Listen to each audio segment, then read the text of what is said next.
Assalamualaikum Sobat Pembelajar, apa kabar kalian hari ini? Semoga kalian tetap sehat dan semangat. Hari ini kita akan belajar mengenai pecahan campuran, yang mana minggu lalu kita belajar mengenai membandingkan pecahan dan pecahan senilai. Pecahan campuran, kalau kita bicara tentang pecahan campuran, lebih baik kalau kita belajar dari mana munculnya pecahan campuran itu terlebih dahulu. Simak contoh berikut ini. Misalkan kemarin kalian membeli satu batang coklat, kemudian ketika kalian buka bungkusnya terdapat 6 buah bagian. 3 diantaranya kalian makan sehingga tersisa 3/6. Lalu hari ini kalian beli lagi satu batang, sedangkan yang kemarin kalian simpan di kulkas. Kemudian ini dari 6 bagian kalian makan 4 bagiannya sehingga tersisa 2/6 bagian. Ini penyebutnya sudah sama sehingga kalau kita jumlahkan cukup kita gabungkan saja bagian yang tersisa. Satu bagian dipindah, satu bagiannya lagi pindah lagi. Maka terbentuklah pecahan baru yang bernilai 5/6. Oke ya, ini pecahan biasa yang terbentuk ya, jadi tidak utuh, masih 5/6. Nah berikutnya, seandainya kemarin itu tersisa 4/6 dan hari ini 2/6, bukan 3/6 kemarin ya. Sehingga kalau dijumlahkan, maka akan terbentuk seperti ini. Satunya pindah, satunya lagi pindah, maka terbentuk pecahan yang bernilai 6/6. Kalau diperhatikan, 6/6 ini utuh ya, penuh semua slot-slotnya, sehingga kalau pecahan utuh maka sama saja dengan kita membeli satu batang coklat baru ya, dia masih utuh, sehingga 6/6 sama dengan satu bagian satu yang utuh ya, maksudnya bukan dibagi-bagi. Baik, lanjut. Nah sekarang ini nih ya, asal-usul kenapa terbentuknya pecahan campuran. Di sini ada 2 batang coklat lagi, yang satu 4/6 bagian yang tersisa, sedangkan yang satu lagi tersisa 3/6 bagian. Tetapi ketika dijumlahkan, satunya pindah, satunya lagi dipindah, satu lagi lah, kok tersisa satu dan tidak bisa digabungkan? Tidak perlu khawatir ya, karena memang seperti ini bentuk bagian pecahannya. Berapa nilainya? Yaitu 7/6. Inilah bentuk pecahan 7/6. Ini nih gara-gara pembilangnya sudah lebih besar daripada penyebutnya. Lihat, penyebutnya 6, tapi pembilangnya sudah lebih besar daripada penyebut, yaitu 7, sehingga terbentuklah pecahan 7/6 seperti ini. Tidak bisa digambarkan hanya dalam satu bagan, sebab maksimal pecahannya itu ada 6, ingat ya, arti atau fungsi dari penyebut di pelajaran sebelumnya. Nah, sekarang kalau kita uraikan lagi nih, 7/6 kita uraikan, maka dia terdiri dari 6/6 ditambah dengan 1/6. Tadi yang namanya pecahan utuh bisa kita rubah menjadi bilangan bulat yang utuh, yaitu 1. Sehingga terbentuklah di sini pecahan campuran yang mana tercampur antara bilangan bulat dan pecahan. Atau kesimpulannya bahwa pecahan 7/6 senilai atau dijadikan pecahan campuran yaitu 1/6 begitu. Lanjut ya. Nah, contoh lainnya seperti ini. Ini langsung contoh yang bisa terbentuknya pecahan campuran. 2/3 ditambah dengan 2/3. Penyebutnya sudah sama, jadi kita tidak perlu mencari pecahan senilai yang lain. Cukup kita tambahkan saja. Ya, kita pindahkan. Hanya satu yang bisa dipindahkan, sedangkan satu lagi tetap ada di bagian yang kedua. Inilah bentuk pecahan 4/3. Yang mana kalau kita urai 4/3 berarti 3/3 ditambah 1/3. Sehingga terbentuklah pecahan campuran bernilai 1/3. Kesimpulannya 4/3 sama dengan 1/3. Ya, ini ya, lihat ya.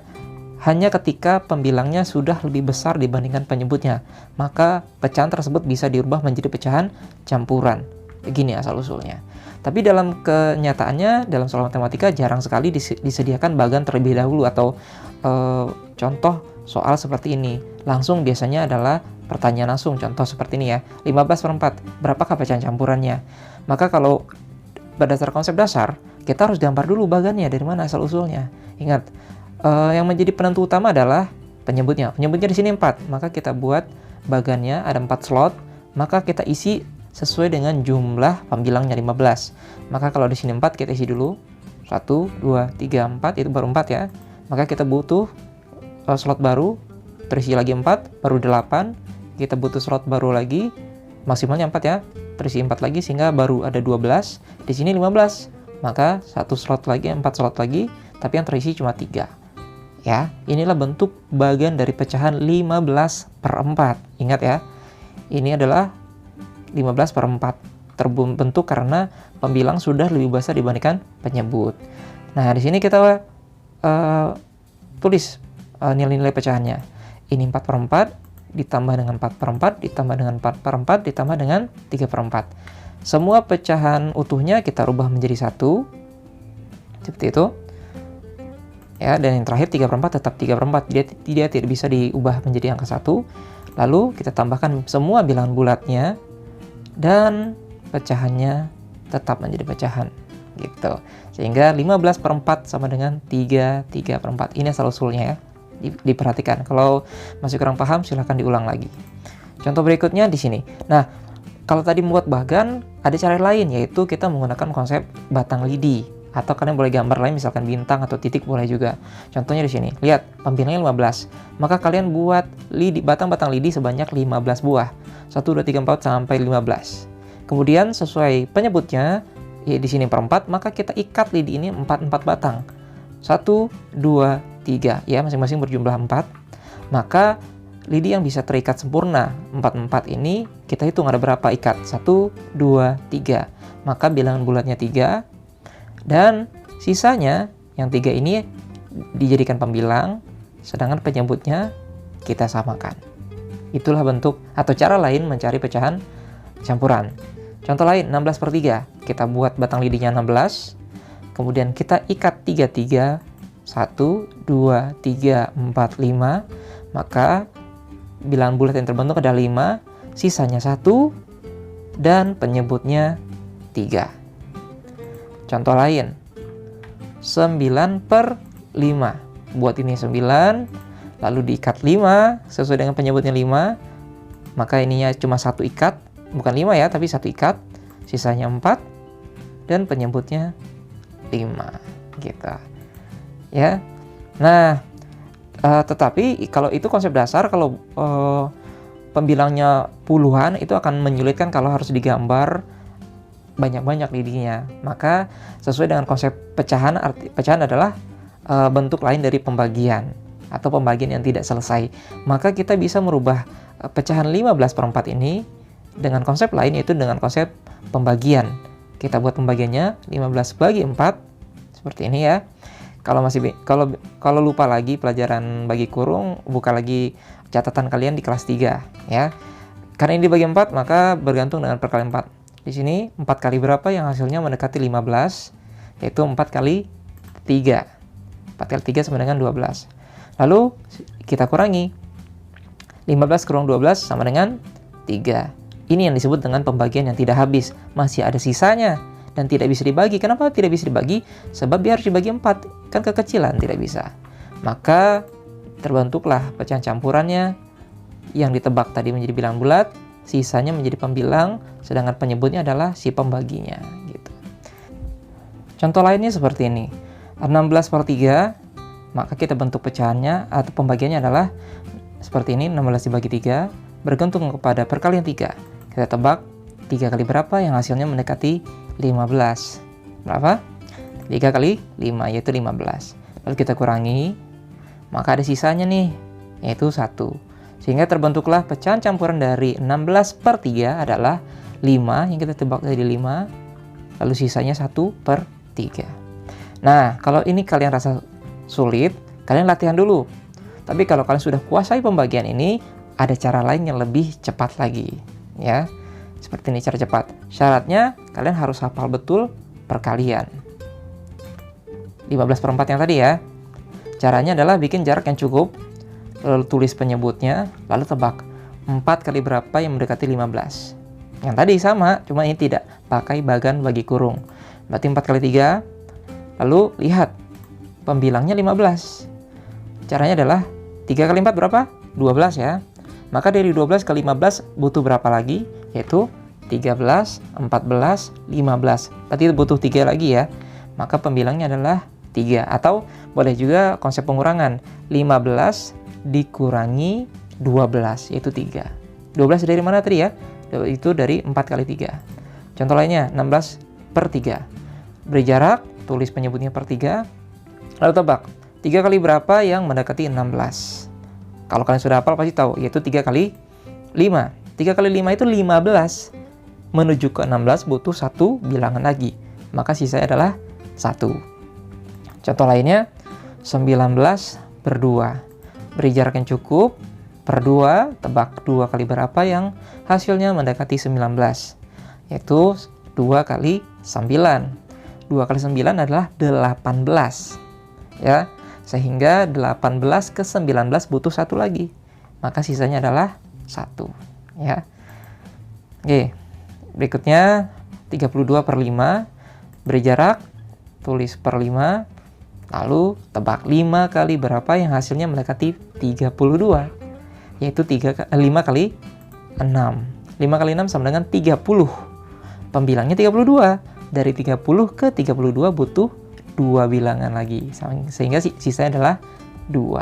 Inilah bentuk penebakan atau merubah pecahan biasa yang pembilangnya sudah kelewat batas. Batasnya mana? Yaitu penyebutnya 4. Batasnya cuma 4, ini ada lebih dari 4. Ini penyebutnya 3, sudah lebih dari 3 gitu. Sehingga kita rubah menjadi pecahan campuran ya. Artinya di sini sudah lebih dari 3 nilainya. Ya. Nilainya tidak kurang dari 3 tapi 3 tapi lebih dari 3, tapi tidak sampai 4. Ingat ya, namanya pecahan adalah bilangan yang nilainya kurang dari 1 tapi bukan 0, masih ada nilainya tapi nggak cukup untuk loncat 1 bilangan gitu ya. Itu dia pecahan. Berikutnya kita mempelajari mengenai merubah kembali pecahan campuran menjadi pecahan biasa. Ini konsep dasarnya ya. Ini ada beberapa contoh pecahan campuran yang akan Bapak berikan konsepnya seperti ini. Kita rubah lagi 3 1 per 4. Di sini perhatikan ada bilangan bulatnya 3. 3 ini kita urai lagi. Angka satunya berarti ada 3 ditambah dengan 1 per 4. Di setiap bilangan atau bilangan 1 ini kita rubah menjadi pecahan utuh. Apa patokannya? Lihat penyebutnya. Di sini 4. Maka di setiap angka 1 atau bilangan 1 ini kita rubah menjadi 4 per 4. Nah, seperti ini. 4 per 4, 4 per 4, 4 per 4 ditambah 1 per 4. Ya, 4 per 4 ini bilang pecahan utuh dari 1. Sehingga kita tambahkan 4 tambah 4 tambah 4 tambah 1 sama dengan 13. Sehingga terbentuklah pecahan 3 1 per 4 sama dengan 13 per 4 gitu. Atau cara lainnya begini, tuh ya. Cara lainnya adalah 4 dikali 3, langsung tulis, lalu ditambah 1. Hasilnya sama, 4 kali 3, 12, ditambah 1, 13. Contoh lain, 2, 3 per 7. 2-nya kita pecah menjadi 1 tambah 1, karena ini bilangan bulat ya, bukan pecahan ya. Ditambah 3 per 7. Setiap bilangan bulatnya yang 1 ini kita rubah menjadi pecahan utuh sesuai dengan penyebutnya. Di sini 7. Maka kita rubah angka 1 ini, bilangan 1 ini menjadi 7 per 7. Seperti ini ya bentuknya. 7 per 7 tambah 7 per 7 ditambah 3 per 7. Lalu pembilangnya kita jumlahkan. 7 tambah 7 tambah 3 sama dengan 17. Ini konsep dasarnya. Cara cepatnya bisa seperti ini. 2 3 per 7. Langkah pertama tulis penyebutnya, lalu 7 kali 2, lalu ditambah pembilangnya 3. 7 tambah 2, 14, ditambah 3, 17 per 7. Seperti itu perubahannya. Ulangi ya sampai kalian paham betul bagaimana konsep merubah pecahan campuran menjadi pecahan biasa. Cukup sekian pembelajaran pecahan campuran kali ini. Ulangi lagi videonya kalau kalian belum paham. Cukup sekian dari Bapak ya. Assalamualaikum warahmatullahi wabarakatuh.